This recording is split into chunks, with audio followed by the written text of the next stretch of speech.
Thank you, Mark. Please sit back and enjoy. Please save questions for the end. It was a bitter cold but sparkling clear morning at Cape Canaveral. Here at the last seconds of the countdown. 3, 2, 1, and liftoff. Liftoff of the 25th Space Shuttle mission, and it has cleared the tower. All the communications between the shuttle and mission control indicated everything was going fine. There was a sense of relief that the much-delayed flight was finally underway. Engines at 65%, 3 engines running normally, 3 good fuel cells, 3 good APUs. Engines throttling up, 3 engines now at 104%. Challenger, go at throttle up. Challenger, go at throttle up. It happened just over 1 minute into flight. 1 minute 15 seconds. Velocity 2,900 feet per second. Altitude 9 nautical miles. Downrange distance 7 nautical miles.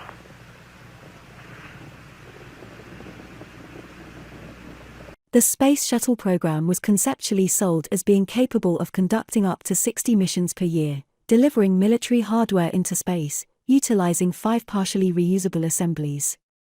A space shuttle consists of the main vehicle body known as the orbiter, a large liquid fuel tank and 2 solid rocket boosters or SRBs. The orbiter and SRBs were designed to be reusable following refurbishment. This was to reduce costs. A multi-billion-dollar contract to construct the SRBs was awarded to an external contractor in Utah. This meant the SRBs had to be constructed in transportable sections for delivery to Cape Canaveral for final assembly. When finally assembled, these sections were sealed with 2 O-ring seals, 1 primary and 1 backup, to prevent hot gas leaks during launch. An O-ring seal is a circular, round cross-sectional, soft rubber item that is designed to squeeze and seal a gap when under pressure. It is vital that an O-ring seal remains soft and flexible during its in-service life. Operational flights began in 1981, but due to many delays, only 5 launches had taken place by the end of 1982. Admitting their original planned target of 60 missions was unachievable, NASA gained further federal funding by convincing U.S. Congress that they were confident they could achieve 24 missions per year and take commercial payloads which would pay for the Space Shuttle program. NASA also said they could take on the workload of another developing space program. The funding was awarded to NASA by the cancellation of that space program. During the overhaul of a batch of used SRBs, the contractor realized the O-ring seals in the joints of the SRB sections were degrading. This was due to unexpected movement in the joint during launch, which opened a gap and hot gas leaked past the primary seal but was held by the backup. The contractor raised their concerns with NASA's operational managers, that this issue could lead to a breach of the backup seal which would result in total loss of the shuttle and crew. NASA did not react accordingly to these concerns, nor did they inform NASA's executive management. The contractor assembled a task force to look at the issues and attempt to find a solution. Any solution found would require the shuttle program to be paused to allow modifications to take place. Degradation of the seals continued to be seen. The contractor continued to raise their concerns, adding that if the seal and gap issue was not addressed, a disaster was inevitable. They offered that they were working on a solution and a pause in the program would be needed to implement any modifications. NASA took no action following these repeated concerns and yet again, did not inform NASA's executive management. The shuttle program continued to suffer from environmental and technical delays, and by the middle of 1985, it had only completed a total of 18 missions. The public had become bored and their support for the program had waned. The press began to openly criticize NASA for failing. To reinvigorate public and media support, U.S. President Ronald Reagan announced that a primary school teacher would form part of the crew for the 25th mission, which was due to launch on the 22nd of January, 1986.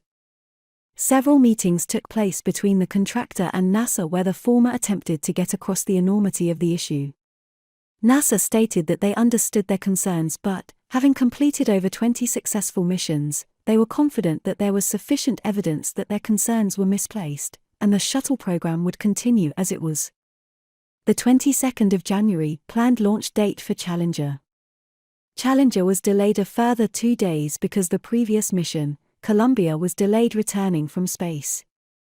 Technical and environmental conditions delayed Challenger for 4 more days, and a launch was now scheduled for the 28th of January. On the 27th, the weather forecast for the 28th was that a very cold front would sweep through the Kennedy Space Center with an expected low temp of -4 degrees Celsius. The SRB engineers reacted with a series of internal meetings.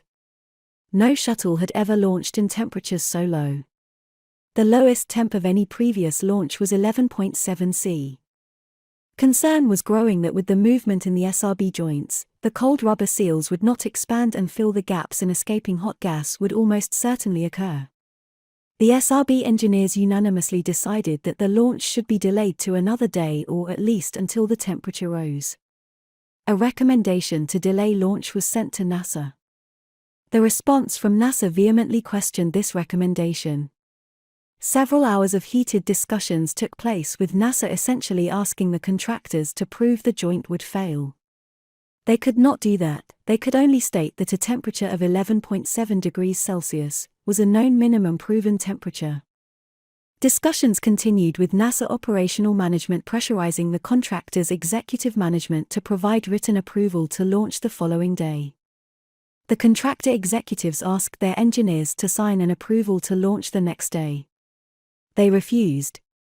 Their boss asked them to take off their engineers' hats and to put on management hats. They still refused. Eventually, late in the evening, the contractor CEO signed an approval to launch on the morning of the 28th of January. 0.25 seconds after ignition, black soot emanated from the right-hand SRB lower joint. The soot and burning seal temporarily caused a ceramic seal that eventually failed 73 seconds after liftoff.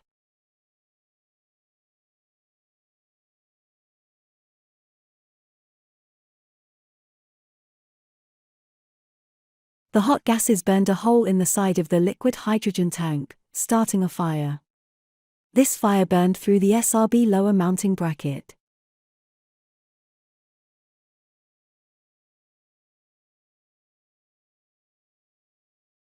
The SRB twisted and punctured the liquid oxygen tank, and the shuttle instantly exploded.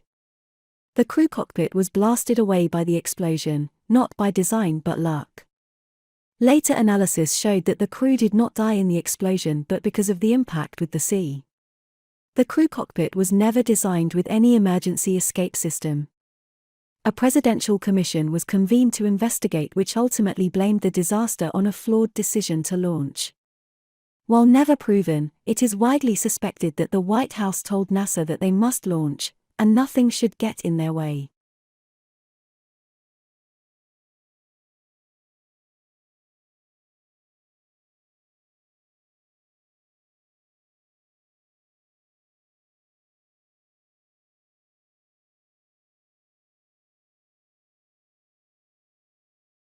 Sometimes, there is pressure to decide one way or another.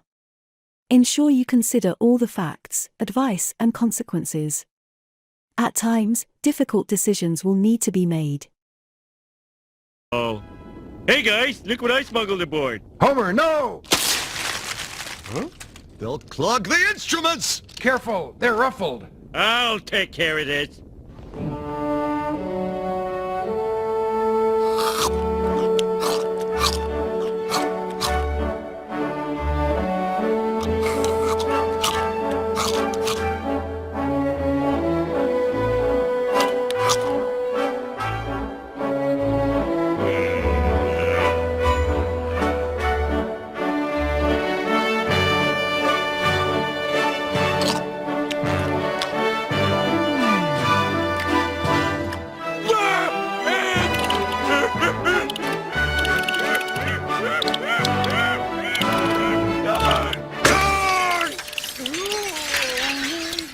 You fool! Now we may never know if ants can be trained to sort tiny screws in space.